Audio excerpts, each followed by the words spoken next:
మన మధ్య ఒక ప్రత్యేకమైన దైవజనరాళ్ళు ఉన్నారు. భాగ్యలత ఆంటీ మీలో కొద్దిమందికి ఆల్రెడీ పరిచయము. మన దగ్గరకు వచ్చి ఇంతకుముందు సేవ చేశారు. ఇక్కడ మన దగ్గర వాక్య పరిచర్యలో పాల్గొన్నారు. హైదరాబాద్లో బైబిల్ మిషన్ చర్చ్ని అక్కడ స్థాపించి దేవుని యొక్క మహా గొప్ప కృపను బట్టి చాలా గొప్పగా ఆ ప్రాంతంలో వాడబడుతున్న దైవజనరాలు. She has a special heart. వయసు నిజంగా చాలా ఎక్కువ అయినప్పటికీ కూడా దేవుని యందు ఆసక్తి, వయసు, ఆరోగ్యము ఇవన్నీ ప్రక్కన పెట్టి కృపను బట్టి ఆంటీ ఈరోజు మన మధ్య ఉండటము మనకి blessing for sure. The heart that she has for the lord, ఏదైనా సరే, ఆరోగ్యమైనా సరే, ఏదైనా సరే ప్రక్కన పెట్టి దేవుని కొరకు ఏదో ఒకటి చేయాలని ఈ వయసులో కూడా ఇలానే తిరుగుతూ ఉన్నారు. అనేక ప్రాంతాలకు, అనేక దేశాలకు వెళ్ళారు. అనేక మందిని కూడా ఇస్రాయేల్ దేశం హోలీ ల్యాండ్కి తీసుకువెళ్ళారు. Without any further delay, with a very big hand we will invite sister Bhagyalatha aunty గారు ఇంటూ అవర్ మిడ్స్ట్. ప్రియమైన వారులారా, దేవుని మహాకృపను బట్టి మీ మధ్య నిలబడటకు స్థల జ్ఞాని అయిన దేవుడు ఇచ్చిన ఈ అవకాశాన్ని బట్టి దేవునికి నా కృతజ్ఞతలు తెలియచేస్తున్నాను. ప్రేమతో ఆహ్వానించిన గౌరవనీయులు మాథ్యూ గారికి, అమ్మగారికి, మీ అందరికీ నా వందన మరణాతలు తెలియచేస్తున్నాను. వాక్యం చదువుకుందాం. పరిశుద్ధ గ్రంథము నుండి మొదటి సమూయేలు గ్రంథము 15వ అధ్యాయము 29వ వచనం చూద్దాం.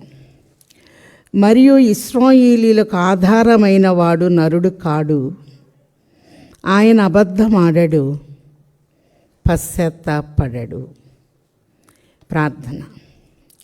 సమీపింపరాని తేజస్సులో అమరత్వములో వసించుచు నిత్యము పరిశుద్ధుడు పరిశుద్ధుడు పరిశుద్ధుడని గాన ప్రతిగానములు పొందుచున్న తండ్రి, నమస్కారములు.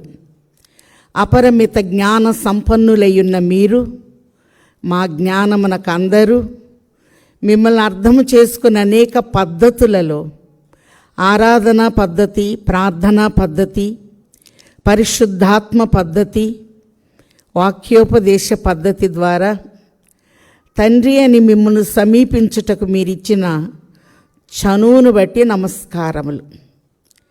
సియోనులో నుండి యెహోవా నిన్ను ఆశీర్వదించునుగాక అని తెలియచేసిన తండ్రి, ఈ సియోను మందిరములో నీ వాక్యములో నిగూఢమై ఉన్న సత్యములు ఉన్నవి ఉన్నట్లుగా బయటికి తీయుటకు సంపూర్ణముగా నన్ను మరుగు చేసి మిమ్మును మీరు కనపర్చుకొనమని, మీ నామమంతటి కంటే మీ వాక్యమునే గొప్ప చేసి ఉన్న యేసు నామములో వేడుకొంచున్నాము తండ్రి, ఆమేన్. ప్రభునందు ప్రియమైన వార్లారా, సమస్త జ్ఞానమునకు మించిన దేవుని సమాధానము యేసుక్రీస్తు వలన మన హృదయములకు, మన తలంపులకు కావలియుండును గాక, ఆమేన్. ఈ దినం మన ధ్యానాంశము ఆధారము, అధికారము. దేవుని మీద మనం ఆధారపడినప్పుడు ఆయన ఇచ్చే ఆధిక్యత ఏ రీతిగా ఉంటుందో వాక్యంలో నుండే చూద్దాం. ఇశ్రాయేలుకు ఆధారమైన వాడు నరుడు కాడు అని చూస్తున్నాం. భారతదేశాన్ని మాతృదేశము అని పిలుస్తాం. ఇశ్రాయేల్ దేశాన్ని ఫాదర్ ల్యాండ్, తండ్రి దేశము అని మనం చూస్తూ ఉన్నాం. దేవుని మహాకృపను బట్టి ఒక 30 పర్యాయాలు ఇశ్రాయేల్ దేశానికి వెళ్ళటానికి దేవుడు దయ చూపించారు. 3800 మందిని తీసుకెళ్ళాను ఇశ్రాయేల్ దేశానికి. ఇశ్రాయేలుకు ఆధారమైన వాడు నరుడు కాడు. ఇశ్రాయేల్ని లేకుండా చేయాలి అని చాలామంది అనుకున్నారు. మనం గల్ఫ్ కంట్రీస్కి వెళ్తే మ్యాప్ పాయింటింగ్లో ఇశ్రాయేల్ ఉండదు. బ్లాక్ ఇంక్తో మార్క్స్ చేస్తారు ఇశ్రాయేల్ లేదు అని. అలాగే మనం చూస్తే భారతదేశంలో కూడా మీ అందరికి హిస్టరీ తెలుసు, అయ్యగారు బాగా చెప్తారు కదా. 1975లో ఓపి త్యాగి అని ఆయన బాప్తీసాలు లేవు, ఇస్రాయేల్ని ప్రపంచ పటంలో లేకుండా చేస్తాను అన్నారు. ఈ మధ్యకాలంలో కూడా ఇరాక్ అధ్యక్షులు మరి అన్న మాటలన్నీ మనకు తెలుసు. ఒకసారి చూద్దాం. కీర్తన 83:3-6 నీ ప్రజల మీద వారు కపటోపాయములు పన్నుచున్నారు, నీ మరుగుచొచ్చిన వారి మీద ఆలోచన చేయుచున్నారు. వారు ఇశ్రాయేలును పేరు ఇకను జ్ఞాపకము రాకపోవునట్లు జనముగా నుండకుండా వారిని సంహరించుదము రెండని చెప్పుకొనుచున్నారు. ఏక మనస్సుతో నిబంధన చేయుచున్నారు. గుడారవాసులైన ఏదోమీలు, ఇస్మాయేలీలు అని చూస్తున్నాం. ఏదోమీలు అనగా ఏషావు సంతతి, ఇస్మాయేలీలు అనగా హాగర్ సంతతిగా మనం చూస్తూ ఉన్నాం. ఆజ్ఞ చొప్పున జీవిస్తే ప్రపంచంలో తలగా ఉంటారు. ఆజ్ఞను మీరినప్పుడు ప్రపంచాన్ని చెల్లాచెదురైపోయి దేశాన్ని, దేవాలయాన్ని వాగ్దాన ప్రజలు పోగొట్టుకున్న సంగతి మనందరికీ తెలిసిందే. ఒకసారి ప్రవచనాలు చూద్దాం. ఆధారములో ఉన్నటువంటి అద్భుతమైన విశేషాలని చూద్దాం. దేవుని ఆజ్ఞ చొప్పున జీవించినప్పుడు 1000 రెట్లు దీవించబడతాం. యెషయా గ్రంథం 2:3 సియోనులో నుండి ధర్మశాస్త్రము బయలుదేరుతూ ఉందట. అలాగే మనం చూస్తే 5 పుస్తకాలు మనం ధర్మశాస్త్రంగా చూస్తూ ఉన్నాం.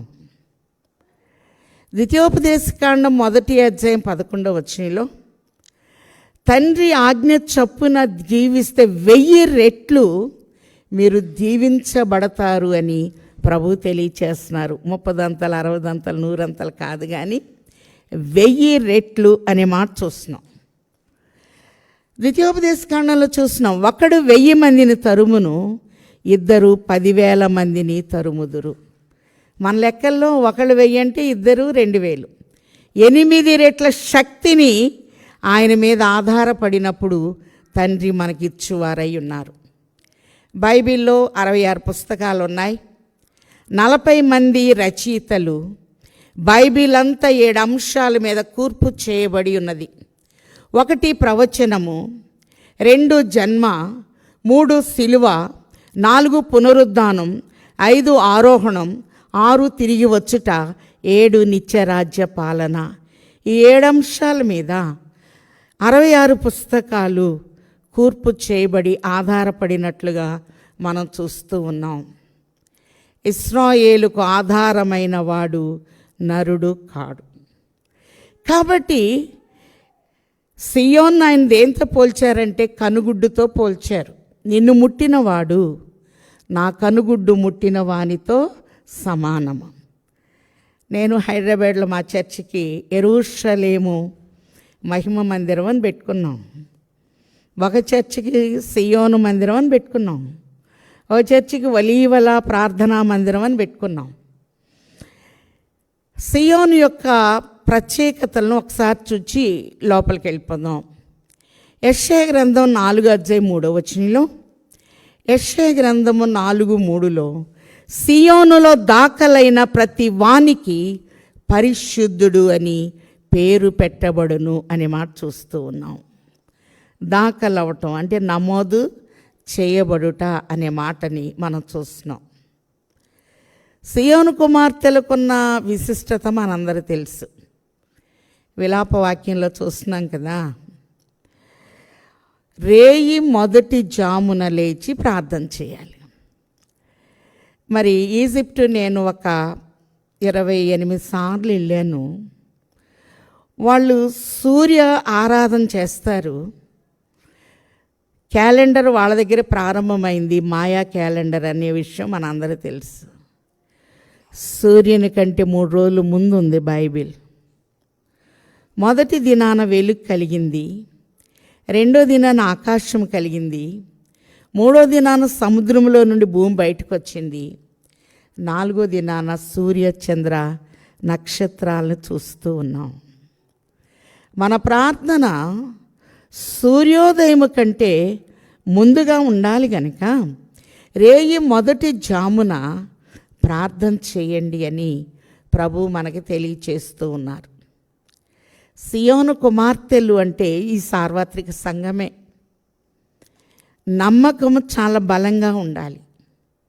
125వ కీర్తనలో చూస్తున్నాం, యెహోవా యందు నమ్మకం ఉంచువారు కదలక నిత్యము నిలుచు సియోను కొండవలే ఉందురు. కదిలిపోకుండా ప్రభు అలా పెడతారు.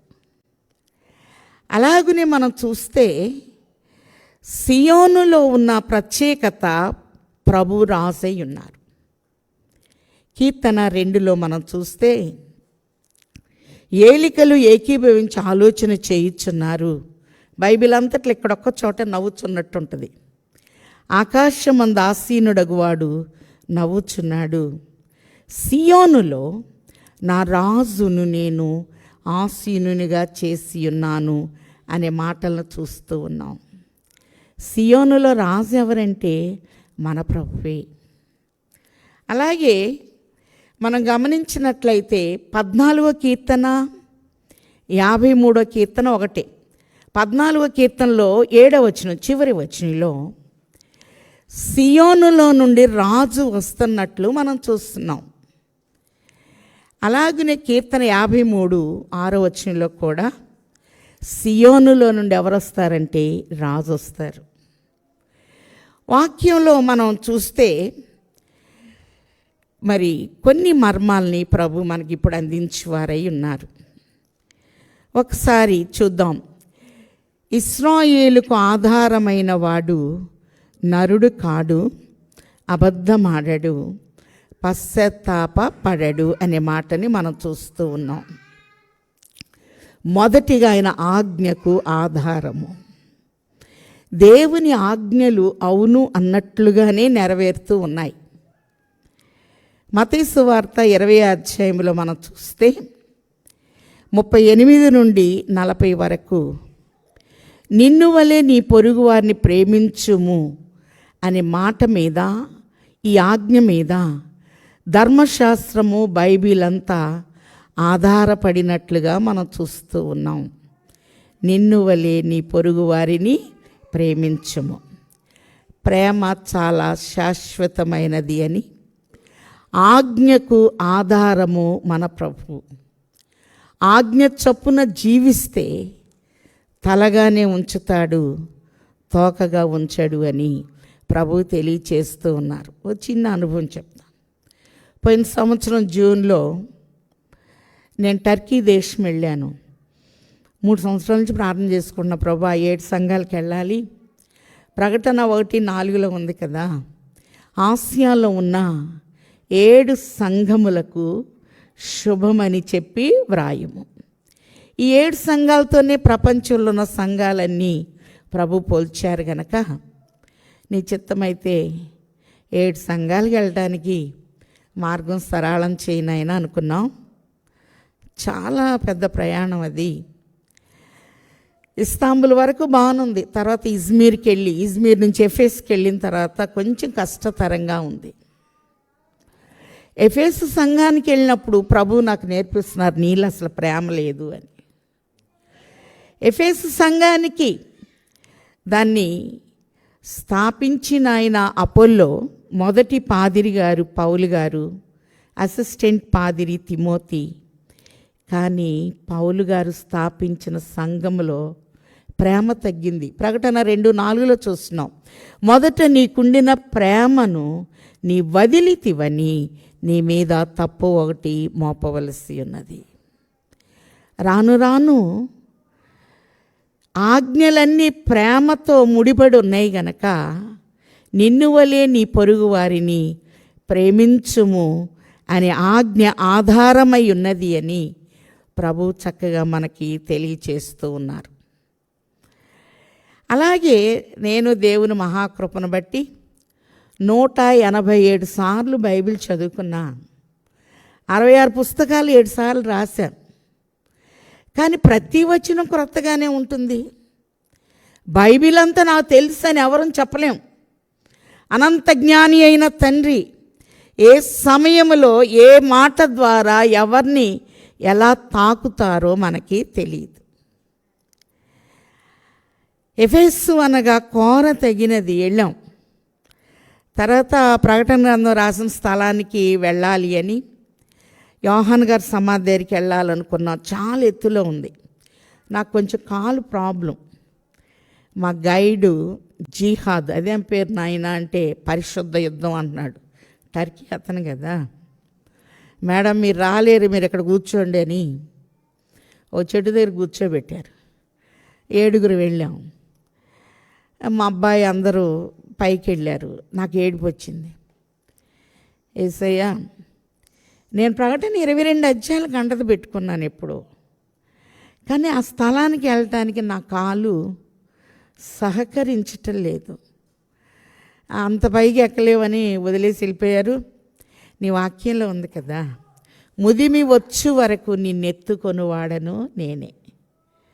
మరి పెద్దాన్ని ఇంతలా ఉన్న ఎవరు ఎత్తుకోరు నన్ను. గద్దరెక్కల మీద ఇశ్రాయేలీయుల్ని మోసుకొచ్చానని చెప్తున్నారు కదా. నాకు ఒక అవకాశం ఇండి మళ్ళీ వస్తాను టర్కీ అని ప్రార్థన చేసుకున్న జూన్ 18 పోయిన సంవత్సరం ఒక వర్షం పడుతుంది. పరిశుద్ధ స్థలంలో అని చెప్తాను. ఒక బలమైన గాలి వీచింది, అలా తీసుకెళ్ళి అలా పడేసేసింది దాని పైకి. నమ్ముట నీ వలనైతే నమ్మువానికి సమస్తము సాధ్యమే. నేను వెళ్ళిన 45 మినిట్స్కి మా పిల్లలు వచ్చారు. అమ్మ నువ్వు ఎట్టొచ్చావు, నేను అక్కడ కూర్చోబెట్టాంగా చెట్టు కింద. మీరు అందరు నన్ను వదిలేసి వెళ్ళారు కదా. ఏలియా ఎగిరి ప్రయాణం చేశాడు, యెహెజ్కేలు ఎగిరి ప్రయాణం చేశాడు, ఫిలిప్పు ఎగిరి ప్రయాణం చేశారు. నిస్సహాయ స్థితిలో నాకు ఆధారంగా ఉండయ్యా నన్ను తీసుకెళ్ళమన్నప్పుడు ఆ వర్షము ఆ గాలి నన్ను నెట్టేసింది. ఆ యోహాన్ గారి సమాధి మీదకి వెళ్ళగానే అక్కడున్న మాటలు కీర్తన 16లో చూస్తాం కదా. మనోహర స్థలములలో నాకు పాలు ప్రాప్తించెను, శ్రేష్టమైన స్వాస్యము నాకు కలిగెను. మన ప్రభు ఆజ్ఞకు ఆధారము. ఆయన వాక్యం మీద నేను మరి పోయిన వారంగా అంతకుముందు వారం వచ్చాను. వచ్చేటప్పుడు జర్మనీ మీదకి వస్తున్నాయి కదా. మార్టిన్ లూథర్ బైబిల్ బయటికి తీశారు. జర్మనీలో మొదలుపెట్టుకొని కొత్త బైబిల్ కొనుక్కొని అక్కడే స్టార్ట్ చేద్దామని చెప్పి బైబిల్ తీసుకున్నా. 187సారి అక్కడ స్టార్ట్ చేయాలని. నాకు వీల్ చైర్ బుక్ చేశారు. 40 మంది చేశారు. నువ్వు ఒక్కడికి వీల్ చైర్ లేదు. ఆ ఫ్లైట్ కూడా వెళ్ళిపోయింది. అటు పరిగెత్తను ఇటు పరిగెత్తనే సరిపోయింది. చాలాసార్లు నా తలంపులు మీ తలంపుల వంటివి కావు. శ్రమతో ఆడుకోవాలి, శ్రమని వాడుకోవాలి, శ్రమలో వేడుకోవాలి. కత్తి దెబ్బ కంటే, కర్ర దెబ్బ కంటే కన్నీటి దెబ్బ చాలా గొప్పది. కన్నీటితో మనం ప్రార్థన చేసినప్పుడు చక్కటి నెరవేర్పుల్ని తండ్రి ఇచ్చువారై ఉన్నారు. ఇశ్రాయేలుకు ఆధారమైన వాడు చూద్దాం, నరుడు కాడు. అలాగనే ఆయన ఒంటరితనములో ఆధారము. చాలాసార్లు కుటుంబాలను వదిలేసి ఒంటరిగా ఉంటున్నాం ఎలా అని మనం బాధపడతా ఉంటాం. ప్రకటన 21:3లో చూస్తున్నాం, ఇదిగో దేవుని నివాసము మనుష్యులతో కూడా ఉన్నది, ఆయన వారితో కాపురం ఉండును, వారు ఆయన ప్రజలయ్యుందురు, దేవుడు తానే వారి దేవుడయుండి వారికి తోడయుండును, ఆయన వారి కన్నుల ప్రతి బాష్ప బిందువును తుడిచివేయును. మనకు తెలియకుండానే కళ్ళలో నీళ్ళు వస్తుంటే ఎదుటి వ్యక్తి మసగ్గా కనపడతారు. నీ తండ్రి చెయ్యి నీ కన్నీటిని తుడుస్తుంది అన్న విషయాన్ని మనం మర్చిపోకూడదు. కీర్తన 2లో మనం చూస్తే 5వ వచనంలో, యెహోవా నాకు ఆధారము, కావున నేను పండుకొని నిద్రపోయి మేల్కొందును. నాకు ఆధారము, ఆజ్ఞకు ఆధారము. ఒంటరితనములో మన ప్రభువు ఆధారమై ఉన్నారు. పోయినసారి మేము ఇజ్రాయేల్ వెళ్ళినప్పుడు అబ్బోకు రేవుకి వెళ్ళాం. అంటే పద్దనారాం పై భాగంలో ఉంటుంది, మీలో చాలామంది వెళ్ళుంటారు. ఒంటరిగా ఉన్న యాకోబుని దేవుడు దీవిస్తూ ఉన్నాడు. అలా ఇక్కడ మనం గమనించినట్లయితే యాకోబుని దీవించేటప్పుడు శ్రమను కూడా కొలత వేస్తున్నారు. ఆదికాండం 14 అధ్యాయంలో అబ్రహాముకు ఒక లోయ ఉంది, షావీ లోయ, రాజు లోయ. షాలేము రాజుగా వచ్చి అలిసిపోయిన పితామహునికి రొట్టె ద్రాక్ష రసం ఇచ్చారు. ఇస్సాకు ఒక లోయ ఉంది, గెరారు లోయ. నీటి ఓటలు పునర్నిర్మాణంలో వచ్చినాయి. యాకోబుకు ఒక లోయ ఉంది, సుక్కోతు లోయ. నేను ఒక 22 సార్లు సుక్కోతుకి వెళ్ళాను, కానీ బార్డర్ ఇప్పుడు క్లోజ్ చేశారు 2000 నుంచి. కీర్తన 66 తన పరిశుద్ధత తోడని దేవుడు మాట ఇచ్చి ఉన్నాడు. నేను ప్రహర్షించేదను, షెకెమును పంచిపెట్టేదను, సుక్కోతు లోయను కొలిపించేదను. పోయిన సంవత్సరం అక్టోబరు 7వ తారీఖున ఒక సుక్కోతు పండుగ చేస్తూ ఉన్నారు ఇశ్రాయేలీలు. ఆ పండుగ జరిగే సమయంలో మరి కొన్ని ర్యాకెట్స్ వాళ్ళ మీద దాడి చేయటం అనేది మనందరికీ తెలిసిన విషయమే. ఇక్కడ మనం చూస్తే ఒంటరితనములో ఆయన ఆధారమై ఉన్నారు, నమ్మకమునకు ఆధారమై ఉన్నారు. కీర్తన 4లో చూస్తే, నా నీతికి ఆధారమగు దేవా, ఇరుకులో నాకు విశాలత కలుగ చేయువాడవు నీవే. పరిస్థితి గడ్డుగా ఉన్నప్పుడు, ఏమి అర్థం కాని పరిస్థితిలో 5,000 మందికి ప్రభు చక్కగా వాక్యం చెప్తూ మీరే వారికి భోజనం పెట్టండి అన్నప్పుడు, ఒక చిన్న బిడ్డని, 5 రొట్టెలు 2 చిన్న చేపలు తెచ్చిన బిడ్డని ఒక పోషకుడిగా నిలబెట్టాడు.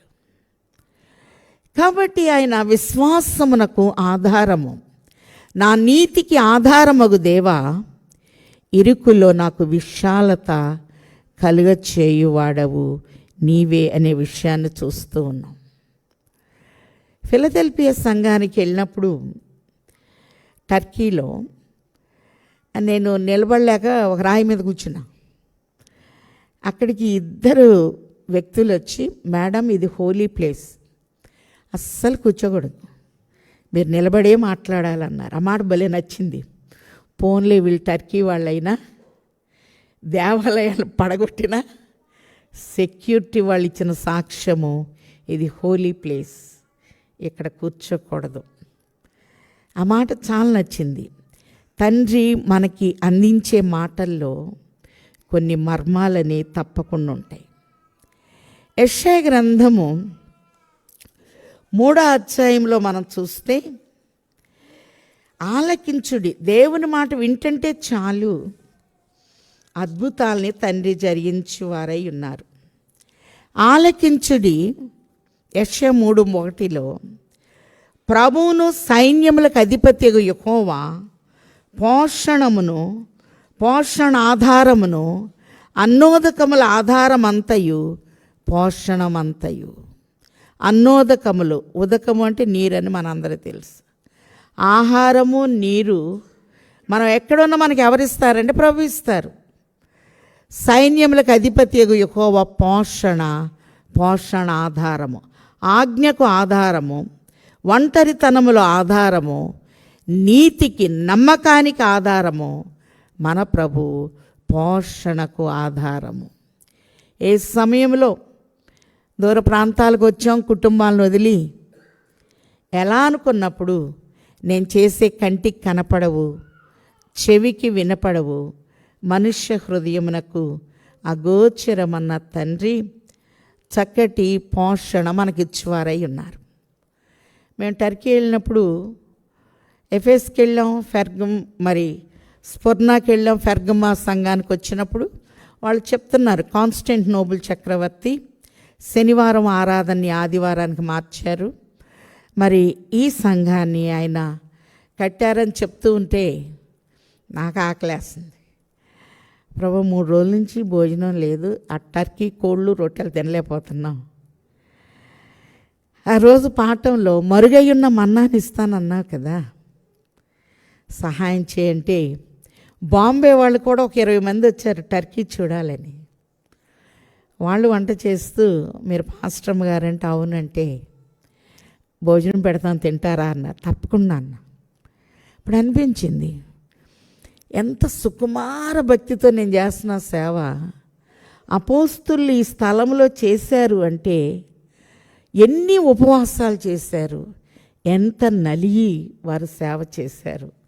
ఆ విధానం నేర్పించటానికే దేవుడు ఆ 7 సంఘాల్లో ఉన్న లోపాలన్నీ నాలోనే కనపడినాయి నాకు. ఎఫెసీలో ప్రేమ తగ్గింది. కొంతమంది మీద ప్రేమ ఉండదు, కొంతమంది మీద ఉండదు. నాకు స్ఫుర్ణాలో నమ్మకం, ఒకప్పుడున్న నమ్మకం మరొకసారి ఉండదు. పెర్గమ దగ్గరికి రాగానే రకరకాల బోధలు, బిలాము బోధలు, నికోలాయితుల బోధలు. అలాగనే మా పిల్లలు వచ్చి అన్నారు, అమ్మ నీకెవరు ఇక్కడ అన్నం పెట్టారని. నేను ప్రార్థన చేసుకున్నా, ఎవరన్నా భోజనం పెడితే బాగుండు, షుగర్ పేషెంట్ని కదా. మా పిల్లలు వెళ్తే లేదు లేదు అమ్మగారికి అనుకున్నాం మేము. నేను అనుకున్న, ప్రభువా అవకాశం లేని చోట అవకాశాన్ని కలిగించే తండ్రి. సీను అరణ్యములో మన్నాను కురిపించిన తండ్రి, చక్కగా మంచు కురిపించి నేలంతా శుద్ధీకరించి 6,37,550 మందికి చక్కటి మన్నాని ఏర్పాటు చేసిన తండ్రి, సైన్యములకు అధిపతి యెహోవా పోషణయు పోషణాధారమును అన్నోదకముల ఆధారమంతయు పోషణమంతయు అనే మాట చూస్తున్నాం. మన తండ్రి మనల్ని అద్భుతముగా పోషించువారై ఉన్నారు. తండ్రి చక్కటి జ్ఞానాన్ని ఇస్తారు, ఎక్కడ ఎలా ఉండాలో. మరి మీలో చాలామంది వెళ్ళి ఉండొచ్చు. టర్కీ వెళ్ళినప్పుడు ఇస్తాంబుల్ రాజధానికి వెళితే అజియా సోఫియా అని కాన్స్టెంటినోపుల్ చక్రవర్తి 12 మంది శిష్యుల ఎముకలను తీసుకొచ్చారు. ఇటు 6 అటు 6 పెట్టి మధ్యలో ఆయన పెట్టుకున్నారు. అంటే అందరూ తెలిసిన విషయం ఇది. తోమా గారిది సెయింట్ థామస్ కోయిలలో చిన్న ఎముక ఉంటుంది. అలాగనే ఎముకలన్నీ ఆయన ఎత్తుకుని వెళ్ళిపోయారు. రోమ్ నుండి మరి పేతురు గారిని అలా అది 3 గంటలు నడవాలి. సరే, ఆ స్థలం చాలా కష్టపడి నడుచుకుంటూ వెళ్ళాను. అక్కడికి వెళ్ళిన తర్వాత నాకు స్వరం వినపడుతుంది, నీ పరిశుద్ధిని నీవు కుళ్ళు పట్టనీయవు. చాలా పెద్ద, అంటే అజియా సోఫియా చాలా పెద్ద చక్కటి జ్ఞానం. సామెతలు 8:14 చూస్తున్నాం, ఆలోచన చెప్పుటయు లెస్సైన జ్ఞానమిచ్చుటయు నా వశము, జ్ఞానాధారము నేనే. చక్కటి జ్ఞానాన్ని తండ్రి ఇస్తారు. సామెతలు 25:11 చూస్తున్నాం, సమయోచితముగా పలుకబడిన మాట చిత్రమైన వెండి పళ్ళెములో ఉంచబడిన బంగారు పండు వంటిది. మన తండ్రి మహాజ్ఞాని, బుద్ధి జ్ఞానము సర్వ సంపదలు ఆయనలో గుప్తములై ఉన్నవి అని చూస్తున్నాం. ఇశ్రాయేలీల జ్ఞానము ఎవరికి అందటం లేదు. కానీ ప్రభువు మాట అన్నారు, యెషయా గ్రంథం 1:2 యెహోవా మాటలాడుచున్నాడు, ఆకాశము ఆలకించుము, భూమి చెవియొగ్గుము, నేను పిల్లల్ని పెంచి వారిని గొప్పవారిగా చేసి తిని, ఎద్దు తన కామందు నెరుగును, గాడిద తన సొంతవాని దొడ్డి తెలుసుకొను, నా జనులైన ఇశ్రాయేలుకు తెలివి లేదు. అంటే ప్రపంచం అంతట్లో చాలా తెలివైన వారు ఆయన్ని పరిశీలనగా మరి తెలుసుకునే విషయంలో అది కూడా మరుగ్గా ఉంది. ఒకసారి నేను యెరూషలేం వెళ్ళినప్పుడు వేలింగ్ వాల్ దగ్గర మా గైడ్ జూడిత్, వాళ్ళ మెడలో స్టార్ ఉంటుంది, మన క్రాస్ ఉంటుంది. ఎలాగైనా యేసుక్రీస్తు నక్సలైట్ అని చెప్పింది నాకు. మా యేసుక్రీస్తు నా రక్షకుడని ఏమో అనిపించాలని 1 సంవత్సరం ప్రార్థన చేశా. తర్వాత ప్రభా మా ఇద్దరు బాగా పరిచయం అయ్యేటట్టు చేయి అని ప్రార్థన చేసుకున్నా. నేను ఒక క్రాస్ ఇచ్చాను వేలింగ్ వాల్ దగ్గర. డేవిడ్ క్రాస్ 5 కోణాలు ఉంటాయి కదా, ఇలా చూసి ఇలా పడేసింది. అప్పుడు నేను అనుకుని ఇలా బొత్తికి భయం లేకుండా పోయింది. అదే మా దేశంలో అయితే హోలీ ల్యాండ్ నుంచి ఒక క్రాస్ తెచ్చారంటే ఎంత భద్రంగా పెట్టుకుంటారు, అస్సలు భయం లేదు వీళ్ళకి అని అనుకున్నా. వెంటనే చెంప మీద ఒక దెబ్బ పడింది. యెషయా 40లో ఒక మాట ఉంది, నా జనులను ఓదార్చుడి ఓదార్చుడి, యెరూషలేముతో ప్రేమగా మాటలాడుడి. ఏదో నేను అనుకున్న పద్ధతిలో ఆమె క్రాస్ పట్టుకోలేదు అని చెప్పి నేను ఇష్టానుసారంగా మాట్లాడే మరి స్థితి నాది కాదు అని ప్రభు నాకు జ్ఞాపకం చేసి అప్పుడు నాకు ఒక కొటేషన్ బయలుపరిచారు. రోమపత్రిక 11వ అధ్యాయము 25వ వచనంలో, మీ దృష్టికి మీరే బుద్ధిమంతులమని అనుకొనకుండునట్లు ఈ మర్మము మీరు తెలుసుకొన గోరుచున్నాను. అన్యజనుల ప్రవేశము సంపూర్ణ మగు వరకు ఇశ్రాయేలునకు కఠిన మనస్సు కొంత మట్టుకు కలిగెను. అన్యజనులను మనం అందరం మారే అంతవరకు కఠిన మనస్సు కొంత మట్టుకు కలిగెను. 26వ వచనం, వారు ప్రవేశించున్నప్పుడు విమోచకుడు సియోనులో నుండి వచ్చి యాకోబులో నుండి భక్తిహీనత తొలగించును. నేను వారి పాపములను పరిహరించినప్పుడు నా వలన కలుగు నిబంధన ఇది అని వ్రాయబడినట్లు ఇశ్రాయేలు జనులందరూ రక్షింపబడుదురు. సియోనులో నుండి రావాలి. 128వ కీర్తనల సొలొమోను అంటున్నాడు కదా 5వ వచనంలో, సియోనులో నుండి యెహోవా నిన్ను ఆశీర్వదించునుగాక. కీర్తన 2:6లో చూస్తున్నాం, సియోనులో నా రాజుని ఆసీనునిగా, లేకపోతే పరిశుద్ధ పర్వతం మీద ఆసీనునిగా చేసి ఉన్నాను అని ప్రభువు తెలియచేస్తూ ఉన్నారు.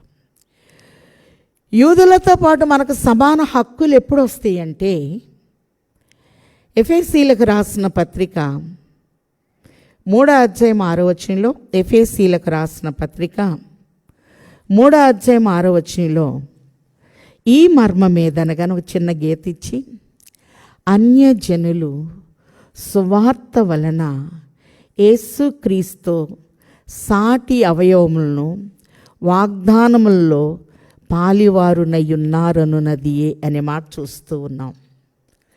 2017లో ఎక్కడ సీనాయి కొండ దగ్గర ఆజ్ఞలు తీయబడినయో ఆ స్థలాన్ని సిరియన్స్ ధ్వంసం చేయాలి అనుకున్నప్పుడు ఒక ఇసుక తుఫాను వచ్చి వారిని అడ్డగించినట్లుగా చూస్తూ ఉన్నాం. 2018లో వేలింగ్ వాల్ దగ్గర అందరూ ఉన్నప్పుడు నక్కలు గుంపులు గుంపులుగా వచ్చినట్లు, ఆగస్టు 9వ తారీఖున నక్కలు గుంపులు గుంపులుగా వచ్చినట్లు క్రీస్తుపూర్వం 518లో ఇర్మియా గ్రంథము రాయబడింది. విలాప వాక్యాలు కూడా ఇర్మియా రాశారు అని చెప్తారు. ఒక మాట చూద్దాం. విలాప వాక్యములు 5వ అధ్యాయము 17వ వచనంలో, సియోను పర్వతము పాడైనది, నక్కలు దాని మీద తిరుగులాడుచున్నవి, మా కన్నులు దీన్ని చూచి మందగిల్లెను. 2018లో ఈ ప్రవచనాలు జరిగినాయి. ఆగస్టు 9వ తారీఖున గుంపులు గుంపులు, మీలో చాలామంది చూసే ఉంటారు. అలాగే గుర్తులు జరుగుతూ ఉన్న కాలంలో మనమున్నాము గనక మరి దేవుని పిల్లలమైన మనం దేవుని మీద ఆధారపడినప్పుడు కొన్ని అధికారాలు ప్రభవిస్తారు. ఆజ్ఞకు ఆధారము, ఒంటరితనములో ఆధారము, పోషణకు ఆధారము, అంత మాత్రమే కాదు, నమ్మకమునకు ఇరుకులో విశాలత కలుగ చేయటానికి ఆయన ఆధారమై ఉన్నారు. పోషణకు ఆధారమై ఉన్నారు, రక్షణకు ఆధారమై ఉన్నారు. యెషయా గ్రంథం 12వ అధ్యాయము 3-4 వచనాల్లో, రక్షణార్థకరమైన బావులలో నుండి నీళ్లు చేదుకొనుడి అనే మాట చూస్తున్నాం. సిమియోను కూడా ప్రభువుని ఎత్తుకొని ఒక మాట అన్నారు. లూకా 2:29లో, సకల ప్రజల ఎదుట నీవు సిద్ధపరిచిన రక్షణను నేను కన్నులారా చూచితిని. మన ప్రభు మనల్ని రక్షించడానికి వచ్చారు, మనల్ని ప్రేమించడానికి వచ్చారు. రక్షణాధారములైన బావులలో, మరి సమరయ స్త్రీ విషయం మనకు తెలుసు. ఆమె కంటే ముందే ప్రభు వెళ్ళి ఆమెను రక్షించడానికి బావి దగ్గర కూర్చున్నారు. ఇంచుమించు 12 గంటలని చూస్తున్నాం. ఆమె దేవుని సంకల్పంలో ఉంది. మనమందరము జగత్ పునాది వేయబడక మునిపే ఆయన సంకల్పంలో ఉన్నాం. సంభాషణ, నా దాహము తీర్చు అన్నారు. ఆ సంభాషణలోనే సందేశాన్ని ఇచ్చారు. దేవుడు ఆత్మయ్య ఉన్నారు గనక ఆయన ఆరాధించేవారు ఆత్మతో సత్యముతో ఆరాధించాలి. సందేశం ఇస్తూ సంబంధాన్ని చెప్పారు. నీళ్లు నేను జీవజలం ఇవ్వాలి అంటే నీ పెనిమిటిని పిలుచుకురా. ఆమెతో పాపపు టొప్పుదల చేయిస్తున్నారు ప్రభు. కాబట్టి తన కుండను విడిచిపెట్టింది. ఒక సాక్ష్యము, ఒక సమూహాన్ని ప్రభు దగ్గరికి నడిపించింది. రక్షణాధారములైన బావులలో నుండి నీళ్లు చేదుకొనుడి అని ప్రభు చెప్తున్నారు. రక్షణకు ఆధారము ఒక బావి, ఇది లోతైనది అనే మాట చూస్తున్నాం. అలాగే వాక్యంలో మనం చూస్తే అబ్రహాం కూడా అబీమెలెకు రాజును పిలిచి 7 పెంటి పిల్లలను అక్కడ పెట్టారు. 7 సన్నిధి పరులు అని చూస్తున్నాం. నీ దగ్గర నూలు పోగు కూడా నేను తీసుకోను అన్నట్టు చెప్తున్నారు. అలాగనే మన ప్రభు రక్షణకు ఆధారమై ఉన్నారు. అంత మాత్రమే కాదు, ఆయన సత్యమునకు ఆధారము. ఒకసారి చూద్దాం. తిమోతికి రాసిన మొదటి పత్రిక 3వ అధ్యాయము 15వ వచనంలో, అంటే కొంచెం టైం కలిసి వస్తుందని చదువుతున్నానండి, ఏమనుకోవద్దు. తిమోతికి రాసిన మొదటి పత్రిక 3వ అధ్యాయం 15వ వచనంలో, దేవుని సంఘములో జనులు ఎలాగూ ప్రవర్తించవలెనో ఈ సంగతులు నీకు తెలియవలెనని వ్రాయిచున్నాను. ఆ సంఘము సత్యమునకు స్తంభమును ఆధారమునై ఉన్నది. సంఘము దేవుని స్వరక్తము. అపోస్తుల కార్యములు 20:28 చూస్తున్నాం. తను స్వరక్తమిచ్చి సంపాదించిన సంఘము. సంఘము అనేది మానవుడు పెట్టలేదు, దేవుడే పెట్టాడు. మత్తయి సువార్త 16 నుంచి 18 వరకు ఒక రిట్రీట్ పెట్టి నన్ను ఏమనుకుంటున్నారు అంటే, సడన్గా పేతురు గారు చెప్పారు, సజీవుడువైన దేవుని కుమారుడువని అనుకుంటున్నాం.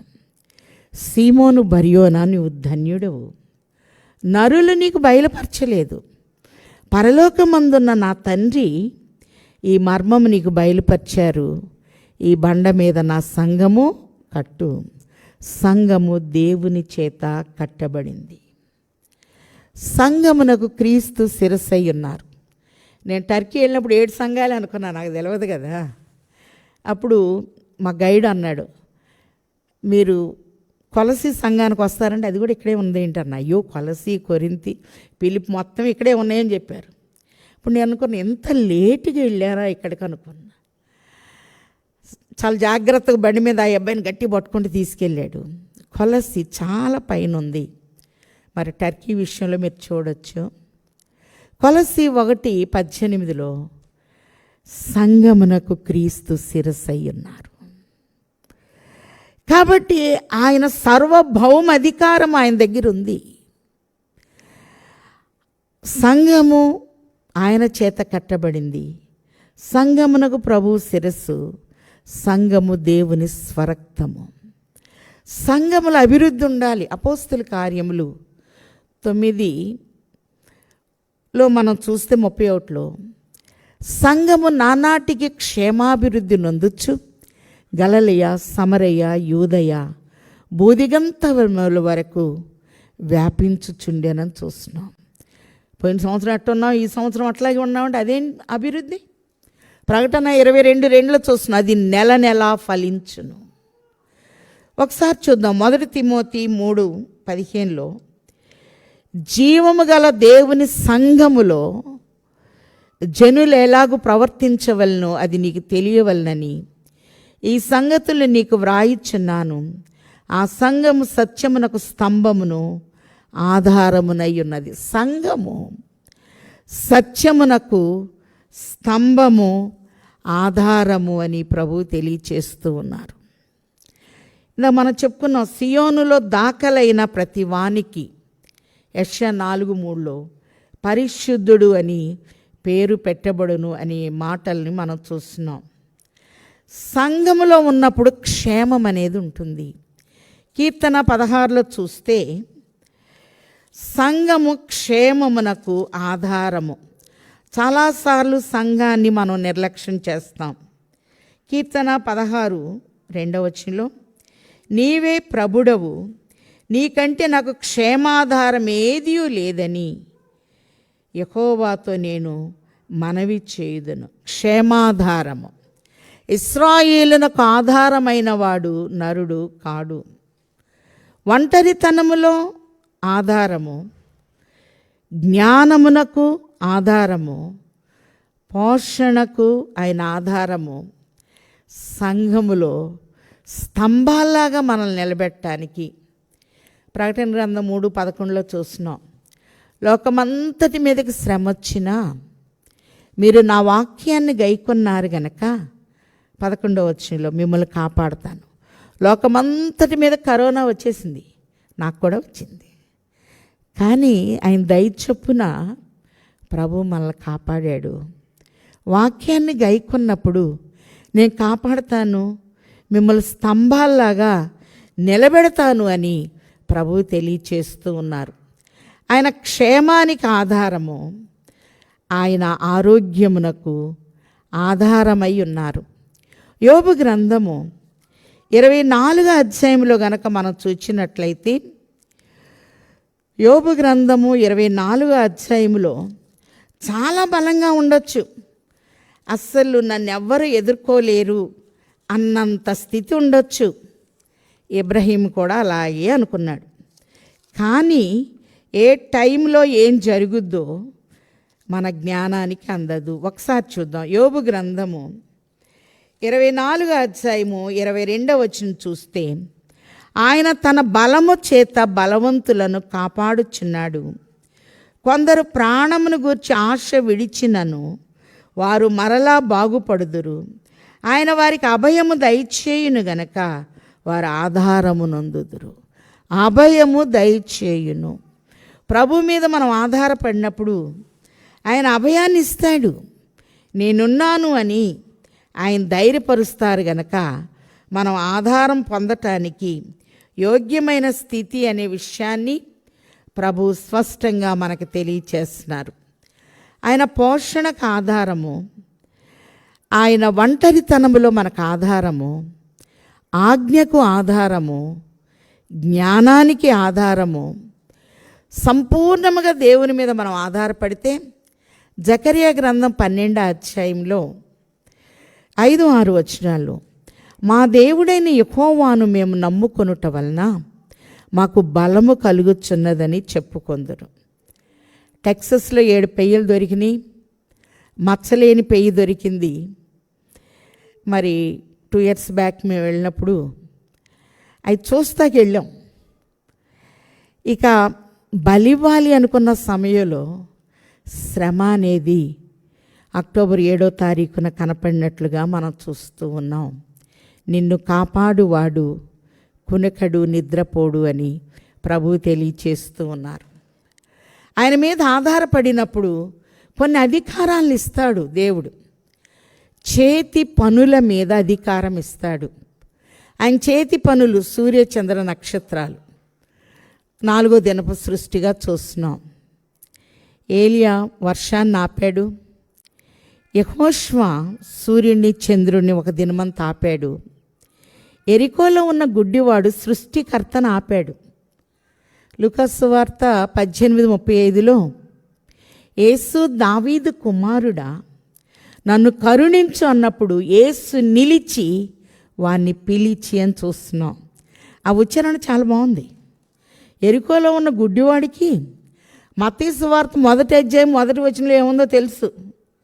అబ్రహాము కుమారుడైన దావీదు కుమారుడైన యేసుక్రీస్తు వంశావళి అనే మాటల్ని మనం చూస్తూ ఉన్నాం.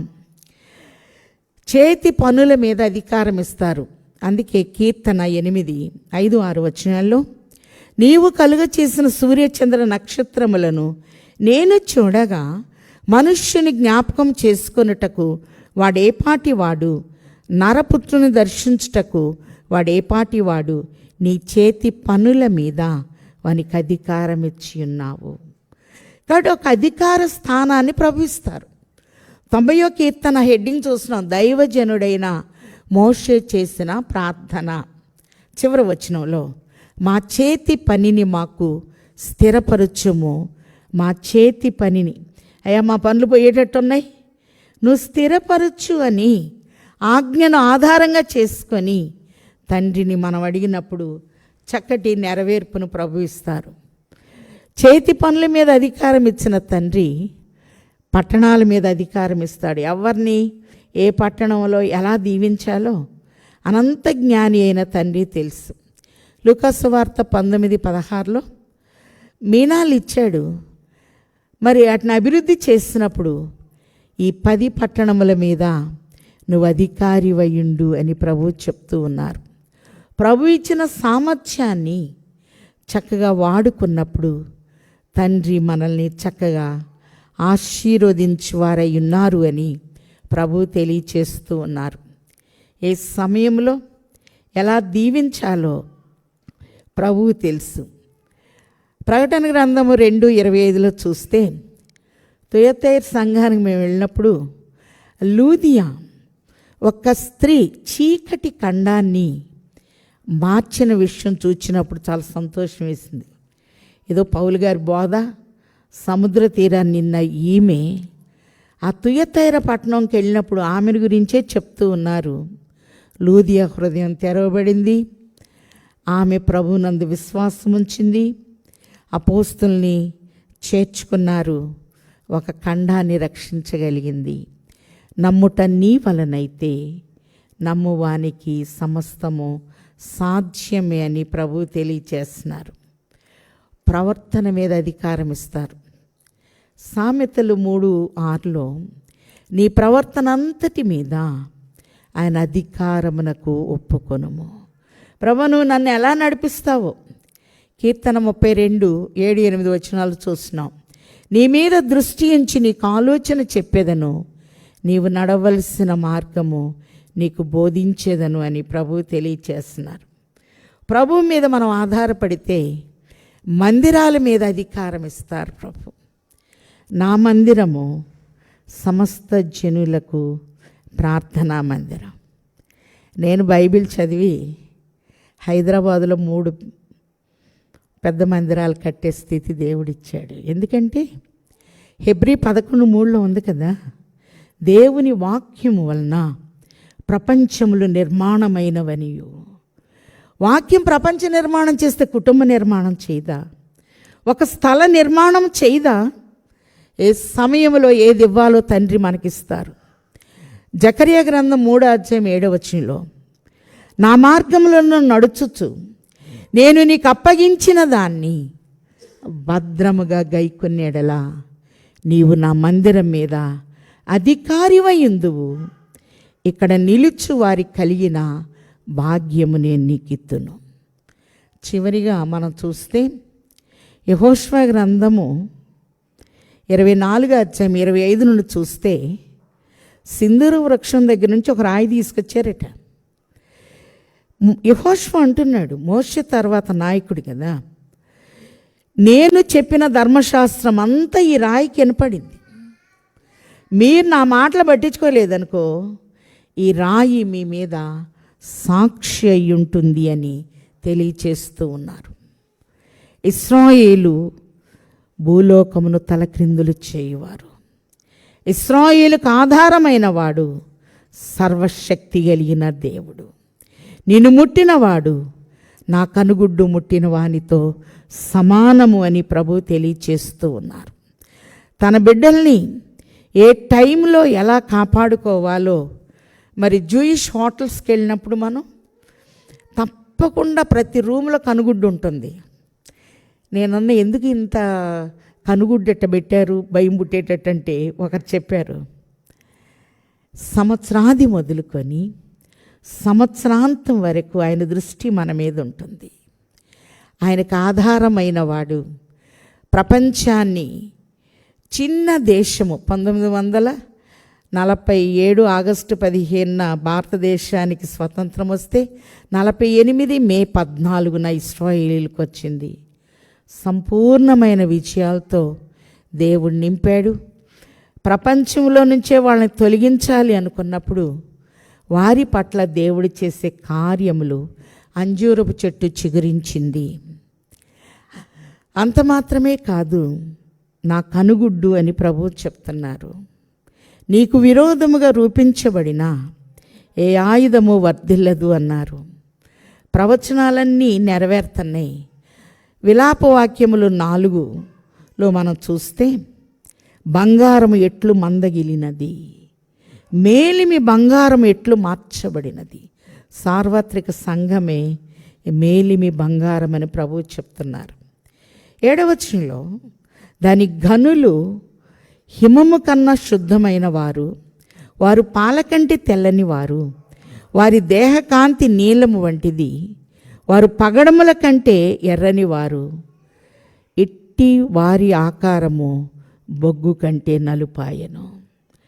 బొగ్గు నల్లగా ఉండదు, చల్లగా ఉండదు, ఎవరైనా పట్టుకుంటాం. నిప్పులోకి వెళితే పేరు మారిపోతుంది, రూపం మారిపోతుంది, నైజం మారిపోతుంది. ఇశ్రాయేలుకు ఆధారమైన వాడు దహించు అగ్ని అయి ఉన్నాడు. నిన్ను ముట్టిన వాడు నా కనుగుడ్డు ముట్టిన వానితో సమానమని మనం చూస్తూ ఉన్నాం గనక